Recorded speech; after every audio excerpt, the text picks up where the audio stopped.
എൻ്റെ പേര് ജയ്സല്. ഞാൻ കിനാലൂർ ഏഴുകണ്ടി സ്വദേശിയാണ്. ഞാൻ കഴിഞ്ഞ 2 വർഷമായിട്ട് സൗദിയിൽ ജോലി ചെയ്യാണ്. ഈ കഴിഞ്ഞ 16-ാം തീയതി കാലത്ത് 11 മണിക്ക് മുതൽ എൻ്റെ ഭാര്യയും കുട്ടിയും വീട്ടിൽ നിന്ന് കാണാതായിട്ടുണ്ട്. ഇന്നേക്ക് ഏതാണ്ട് 8 ദിവസത്തോളായി. ഇതുവരെ വിവരമൊന്നുമില്ല. അന്ന് തന്നെ മിസ്സിംഗ് കേസ് ഉണ്ടായ സമയത്ത് തന്നെ ബാലുശ്ശേരി പോലീസിലും അതുപോലെ തന്നെ വടകര DYSPന്റെ നേതൃത്വത്തിലൊക്കെ പരാതി കൊടുത്തിട്ടുണ്ട്. ഇതുവരെ വിവരമൊന്നുമില്ല. എത്രയും പെട്ടെന്ന് എൻ്റെ മകനെ കണ്ടുപിടിക്കാനുള്ള ഒരു ഉദ്ദേശമാണ് എനിക്കിപ്പോൾ ഉള്ളത്.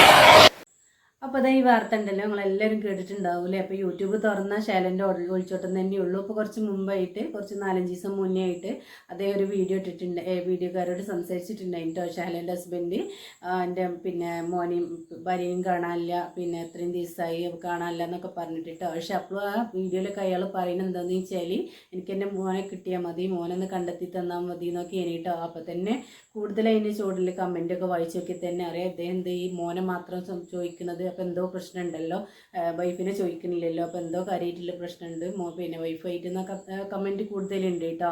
അപ്പോൾ അതാ വേറെ ഒന്നുമില്ല, അവൾ ഒളിച്ചോടി പോയതാണ്. അതും തൊട്ടടുത്ത് മൊബൈൽ ഷോപ്പ് നടത്തുന്ന അയാളെ കൂടെ കേട്ടോ. അവനുണ്ടല്ലോ 3 മക്കളുണ്ട്, 3 മക്കളും ഭാര്യയുണ്ട് കേട്ടോ. എന്നിട്ടാണ് അവൻ്റെ കൂടെ പോയിട്ടുള്ളത്. ഇവകൊക്കെ എന്തിൻ്റെ കേടാണില്ലേ. ഗൾഫിൽ ഹസ്ബൻഡ് നയിച്ചെല്ലാം മാസം മാസം കാശ് അയച്ചു കൊടുക്കുക, അത് ദൂരത്തടിച്ച് ഇങ്ങനെ ഓരോ കണ്ടവന്മാരുടെ കൂടെയൊക്കെ പോയാണ് ഇങ്ങനെ ഓരോന്നും അഴിഞ്ഞാടി നടക്കുകയല്ലേ. അപ്പോൾ എന്താ പറയലെന്ന് വെച്ചാൽ അദ്ദേഹത്തിന് തന്നെ 3 കുഞ്ഞുങ്ങളുണ്ട് കേട്ടോ. അവന് 3 കുഞ്ഞുങ്ങളുണ്ട്. എന്നിട്ടാണ് വൈഫും ഉണ്ട് കേട്ടോ. എന്നിട്ടാണ് ഇവളെ പോലത്തെ എളുപ്പം ഇങ്ങനെ പോകുന്നത്. അവന് ആദ്യം ഇതേമാതിരിക്ക് തന്നെ പെണ്ണുങ്ങളെ ഇങ്ങനെ ഓരോ അവിഹിതം കാര്യങ്ങളൊക്കെ ഉണ്ടെന്ന് പറയുന്നതൊക്കെ ഉണ്ട് കേട്ടോ. അവന് വീടിൻ്റെ തൊട്ടടുത്ത് തന്നെ ഉള്ള ആളാണ്, മൊബൈൽ ഷോപ്പൊക്കെ നടത്തുന്ന ആളാണെന്നാണ് പറയുന്നത് കേട്ടോ. അപ്പോൾ അവനെ കാണുമ്പോൾ തന്നെ അറിയാലേ അത്രകാലം പ്രായം കാര്യങ്ങളൊക്കെ തോന്നും. അവളുടെ ഹസ്ബൻഡിൻ്റെ ആയിട്ടൊരു 4-5 വയസ്സ് വ്യത്യാസം ഉണ്ട് എന്നാട്ടോ പറഞ്ഞത്. കണ്ടാൽ തോന്നും അവരുടെ ഉപ്പയാണെന്നുള്ളത്. ആ ഹസ്ബൻഡിന് എന്തൊരു പ്രശ്നമില്ലത്, എന്തൊരു കുഴപ്പമില്ലതില്ലേ. കാണാനും നല്ല ഭംഗിയുണ്ട്, നല്ല സ്മാർട്ടിലുള്ള ഒരാൾ തന്നെയാണ് കണ്ടാൽ തോന്നുക അല്ലേ. ഇനി എന്തെങ്കിലും അവർ തമ്മിൽ വല്ല ഇഷ്യൂവും കാര്യങ്ങളും പ്രശ്നം ഉണ്ടോയെന്നുള്ളത് അവർക്ക് മാത്രമേ അറിയുള്ളൂ. എന്തായാലും ഇങ്ങനെ ഒരിക്കലും ചെയ്യേണ്ടായിരുന്നു. കുഞ്ഞിൻ്റെ കാര്യം ആലോചിക്കുമ്പോഴാണ് അല്ലേ. ആ 3-4 മറ്റില്ല 3 കുഞ്ഞുങ്ങളും അവർക്ക് ഇതെന്തായാലും ഒരു പ്രശ്നം തന്നെയാണ്. അതിന് കാലാകാലം അവർക്കൊരു വേദനയും കാര്യങ്ങളൊക്കെ തന്നെ ആയിരിക്കില്ലേ കുഞ്ഞിനും 2 മറ്റേ കുഞ്ഞുങ്ങൾക്കും ഇതിനൊക്കെ. അപ്പം എന്തായാലും ഇതിനെ കുറിച്ചിട്ടുണ്ടല്ലോ. ഒരാഴ്ചയായിട്ട് ഈ കോഴിക്കോട് ബാലുശ്ശേരിയിലുള്ള ഷഹലാഷറിൽ നിന്നുള്ള 30 വയസ്സുള്ള യുവതിയും 7 വയസ്സുള്ള അതിൻ്റെ മോനും കാണാതായി. എനിക്ക് കുറച്ച് വിവരങ്ങൾ കിട്ടി. ആ വിവരങ്ങൾ പങ്കുവെക്കാനാണ് ഞാൻ ഇന്ന് ഈ ഒരു വീഡിയോയിലൂടെ ഞാൻ ശ്രമിക്കുന്നത്. പോലീസൊന്നും പരിശോധിച്ചിട്ട് കാര്യമായിട്ടൊന്നും കിട്ടിയിട്ടില്ല. സത്യത്തിൽ കാര്യമായിട്ട് പോലീസ് പരിശോധിച്ചിട്ടില്ല. ആ സമയത്ത് ഭർത്താവ് ഗൾഫിലായിരുന്നു. ഭർത്താവ് ഗൾഫിൽ നിന്ന് വരികയാണെന്ന് അറിഞ്ഞിട്ടാണ് ഈ യുവതി പോയിട്ടുള്ളത്.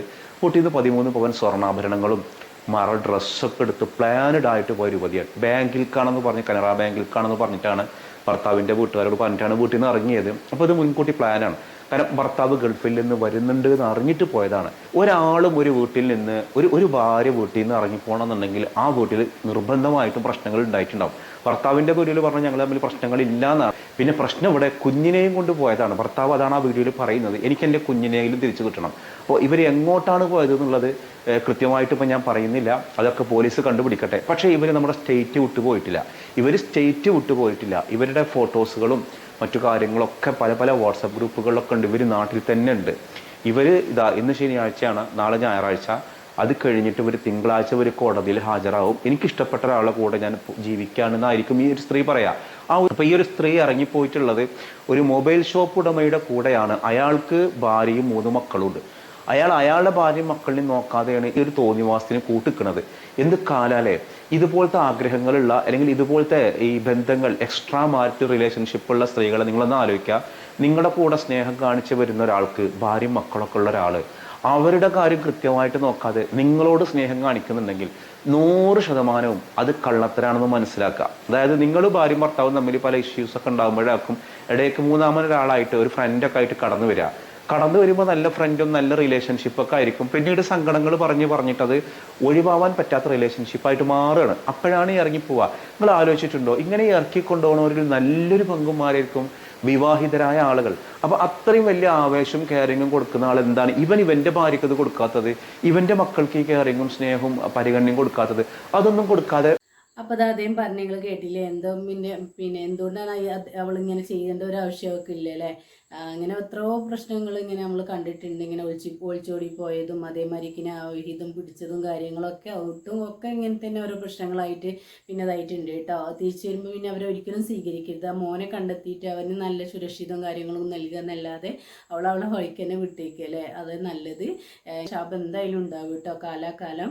എങ്ങനെ അവർ മുന്നോട്ട് പോകൂലേ ആ കുഞ്ഞുങ്ങളെ കാര്യം ആലോചിച്ച് നോക്കുമ്പോൾ. അതേമാതിരിക്ക് തന്നെ 10-13 പവനും പണ്ടും കൊണ്ടൊക്കെയാണ് സ്വർണ്ണാഭരണങ്ങൾ കൊണ്ടൊക്കെയാണ് അവൾ പോയിട്ടുള്ളത്. അവൾക്കിത് പാഠം പഠിച്ചിട്ടിട്ട് വരുള്ളൂ അല്ലേ. അവൻ്റെ മുഖം കണ്ടാൽ തന്നെ അറിയാം റോഡിമാരിക്കൊക്കെ തോന്നിപ്പോകും. ഭയങ്കര പ്രായമുള്ള മാരിക്കുണ്ട്.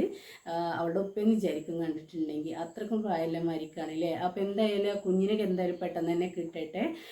അപ്പോൾ ഇതുവരെയായിട്ട് ഓരെ പിടിക്കാൻ കഴിഞ്ഞിട്ടില്ല എന്നാണ് പറയുന്നത് കേട്ടോ. അഞ്ഞ് പിടിച്ചല്ലേന്നോ അതും അറിയില്ല, പോലീസ് പിന്നെ കണ്ടെത്തിയല്ലേന്നൊന്നും അറിയില്ല കേട്ടോ. എന്തായാലും പെട്ടെന്ന് തന്നെ ആ കുഞ്ഞു മോനൊന്ന് കണ്ടെത്തി കിട്ടണം അല്ലേ. അവൻ്റെ ഉപ്പ അത്രയും വിഷമിച്ചിട്ടുണ്ടാവും കേട്ടോ. അത്രയും എന്തായാലും 2 വർഷം പിന്നെ ഗൾഫിൽ നിന്നൊക്കെ നമ്മൾ പിന്നെ കുഞ്ഞുങ്ങളെ കാണാനൊക്കെ വരുമ്പോൾ ഉണ്ടല്ലോ, ഇങ്ങനത്തെ ഓരോ വാർത്തയും കാര്യങ്ങളൊക്കെ കേൾക്കുമ്പോൾ എന്തൊരു മാനസികമായിട്ട് തളർന്നിട്ടുണ്ടാവും അല്ലേ അവരെന്തെങ്കിലും പ്രശ്നം ഇഷ്യൂം കാര്യങ്ങളൊക്കെ ഉണ്ടാവും. അതായിരിക്കും ഇങ്ങനെയൊക്കെ പ്രശ്നം ഉണ്ടായിട്ടുണ്ടാവുക. അല്ലെങ്കിൽ ഗൾഫിൽ നിൽക്കണവരെന്തായാലും പിന്നെ ഒരുമിച്ച് നിൽക്കുക, ഇവിടെയാണെങ്കിൽ ഇവിടെ ഒരുമിച്ച്, നാട്ടിൽ അല്ലെങ്കിൽ ഗൾഫിലാണെങ്കിൽ ഗൾഫിൽ ഒരുമിച്ച് നിൽക്കണം അല്ലേ. അതൊരു ജീവിതം വേറെ തന്നെയാണ്. അല്ലാതെ അവർ ഗൾഫിലും പിന്നെ നാട്ടിലുമായിട്ട് അങ്ങനെ നിൽക്കുമ്പോൾ എന്തെങ്കിലുമൊക്കെ ഒരു ഇഷ്യൂ ആയിട്ട് അങ്ങനെ പോകും. അത് വല്ലൊരു സുഖമില്ലാത്തൊരു ജീവിതമായി പോകില്ലേ. അത് ഒരിക്കലും അങ്ങനെ ചെയ്യാതെ നമ്മൾ പിന്നെ അവിടെയാണെങ്കിലും ഇവിടെയാണെങ്കിലും ഒരുമിച്ച് നിൽക്കാൻ നോക്കുക എല്ലാവരും. അപ്പോൾ എന്തായാലും ഒരുവിധം നല്ല പ്രവാസികളായ ഭാര്യമാരുണ്ട് കേട്ടോ. അവരുടെ പിന്നെ വരവരും കാത്തിരിക്കുന്നത് ഒരുപാടുണ്ട്. എല്ലാവരും അങ്ങനെ നല്ലതിൽ തന്നെ കൂട്ടട്ടെ അല്ലേ. ഇങ്ങനത്തെ ഓരോ പ്രശ്നങ്ങളും കാര്യങ്ങളും ഉണ്ടാകുമ്പോൾ ഈ ശേലനെ പോലത്തെ പിന്നെ ഇല്ലോല് അങ്ങനത്തെ ഉണ്ടെങ്കിൽ പ്രശ്നങ്ങളും കാര്യങ്ങളൊക്കെ തന്നെയാണ്. അപ്പോൾ ഇങ്ങനെയൊക്കെ ചാടാനായിട്ട് നിൽക്കണവരുണ്ടെങ്കിൽ എന്തായാലും പിന്തിരിഞ്ഞ് ഒഴിവാകും കേട്ടോ. അതേ പറയാനുള്ളൂ. എന്തായാലും പെട്ടെന്ന് തന്നെ ആ കുഞ്ഞു മോനെ കിട്ടട്ടെ. പിന്നെ എന്താ പറയലെന്ന് വെച്ചാൽ സൗണ്ടിന് കുറഞ്ഞ വ്യത്യാസമുണ്ട് കേട്ടോ. ജലദോഷം പനിയൊക്കെയും ഇപ്പം ഒന്ന് സെറ്റായി വന്നിട്ടേ ഉള്ളൂ. അപ്പോൾ ഒരു തരത്തിലും നിങ്ങളുടെ ലൈഫിൽ ശാശ്വതമായ സന്തോഷം വർക്കത്തും ഉണ്ടാവില്ല. നിങ്ങൾക്ക് തോന്നും നിങ്ങളുടെ ലൈഫിൽ അത്രയും പ്രതിസന്ധി ഉണ്ടായിട്ടാവും നിങ്ങൾ പോയിട്ടുണ്ടാവും. അതിന് ഞാൻ കുറ്റം പറയില്ല. കാരണം ഒരു സ്ത്രീയും ഒളിച്ചോടുന്നതല്ല, രക്ഷപ്പെട്ടു പോകുന്നതാണ്.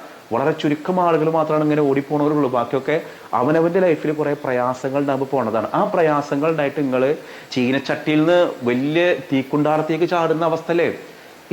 ഇത്രേ നിങ്ങൾ നോക്കണുള്ളൂ. നിങ്ങളോട് സ്നേഹം കാണിക്കുന്ന ഒരാൾ വിവാഹിതനായിരിക്കും മിക്കവാറും. പിന്നെ വേറൊരു കാര്യം, ഇങ്ങനെ പോകുന്നവരിൽ നല്ലൊരു പങ്കും എന്താണ് ഈ മുസ്ലിങ്ങളായിട്ട് മാറാൻ കാരണം താത്തമാരാണ് ഈ പോണത്. കാരണം ഞാൻ അത് പറയാൻ കാരണം ഞാൻ ഏതെങ്കിലും മതത്തിന് കുറ്റം പറഞ്ഞതല്ലട്ടാ. കാരണം ഒരു മിസ്സിംഗ് ഗ്രൂപ്പിൽ ഞാൻ അംഗമാണ്. അതിൽ ഏത് കേരളത്തിൻ്റെ ഭാഗത്തുനിന്ന് ഏത് പെൺകുട്ടി മിസ്സിംഗ് ആയാലും അതിൽ വരും. സാമ്പത്തികമായിട്ടുള്ള പ്രശ്നമാണെന്നുണ്ടെങ്കിൽ വളരെ പാവങ്ങൾ ഇങ്ങനെ ചെയ്യാറില്ല. ഒരു മിഡിൽ ക്ലാസ്സോ അതിന് മുകളിലുള്ള ആളുകളാണ് ഇങ്ങനെ ചെയ്യുന്നത്. അവരാണ് ഇങ്ങനെ ഇറങ്ങിപ്പോണത്. അപ്പോൾ മുസ്ലിം താത്തമാരാണ് വിവാഹം കഴിഞ്ഞിട്ട് മക്കളുമായിട്ട് ഇറങ്ങിപ്പോണത്. മക്കളുമായിട്ട് ഇറങ്ങിപ്പോകുമ്പോൾ അവരൊരു പ്രൊട്ടക്ഷൻ എന്താ അറിയോ, കേസിനൊന്ന് ബലം കുറയും. ഞാൻ എൻ്റെ കുഞ്ഞിനെ സംരക്ഷിക്കാൻ വേണ്ടിയാണ് പോകുന്നത് എന്നൊക്കെ പറഞ്ഞിട്ടാണ് അത്ര പോവുക. പിന്നെ ഇവർ സ്വർണ്ണാഭരണങ്ങളൊക്കെ എടുത്തിട്ടാണ് പോയത്. പാവം ജസീൽ എന്നുള്ള ഭർത്താവ് 8 വർഷമായി കല്യാണം കഴിഞ്ഞിട്ട് നല്ലൊരു കാലം അയാൾ നാട്ടിൽ കൂലിപ്പണിയൊക്കെ ആയിട്ട് കഴിഞ്ഞിരുന്ന ഒരാളാണ്. ഇപ്പോൾ 2 വർഷമായിട്ട് മൂപ്പര് ഗൾഫിലാണ്. അപ്പുറത്തുള്ള ഒരാൾ വിവാഹം കഴിഞ്ഞിട്ട് 2-3 മക്കളുള്ള ഒരാൾ. ആ ഭാര്യയുടെ ശാപം തന്നെ പോരെ നിങ്ങളുടെ ലൈഫ് തകരാൻ. നോക്കാൻ അയാളുടെ ഭാര്യ ഇനിയിപ്പോൾ കൊണ്ടുപോയ ഒരാളുടെ ഭാര്യ സമ്മതിക്കണം, ഇങ്ങോട്ട് കടന്നു വരും മക്കളെ, ഞാൻ നിങ്ങളെ സ്വീകരിക്കാന്ന് പറയുന്ന ഇതേപോലെയാണ് ഇതുപോലെയുള്ള ബന്ധങ്ങൾ. കാണുമ്പോൾ നല്ല അഴക്, നല്ല